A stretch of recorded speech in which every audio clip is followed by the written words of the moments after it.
तर भाजप उमेदवारांच्या प्रचारासाठी आज आयोजित पहिल्या जाहीर सभेला ज्येष्ठ नेते सुधीर मुनगंटीवार यांची अनुपस्थिती पाहायला मिळाली आहे।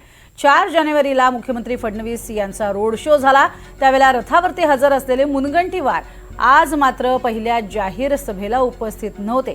त्यामुळे भाजपमधली गटबाजी ही पुन्हा एकदा चंद्रपुरातून समोर आली आहे। महसूल मंत्री चंद्रशेखर बावनकुळे यांच्या आजच्या सभेनं चंद्रपुरात जाहीर सभांना सुरुवात झाली, मात्र या पहिल्या सभेला मुनगंटीवारांची मात्र अनुपस्थिती होती आणि त्यामुळेच ही अनुपस्थिती कार्यकर्त्यांना खटकणारी ठरली आहे। यावरती बोलताना मात्र बावनकुळे म्हणालेत की माझ्या सभांना त्यांनी येणं हे अपेक्षित नाही, ते आमचे नेते आहेत, त्यांच्या वेगळ्या सभा होणार आहेत।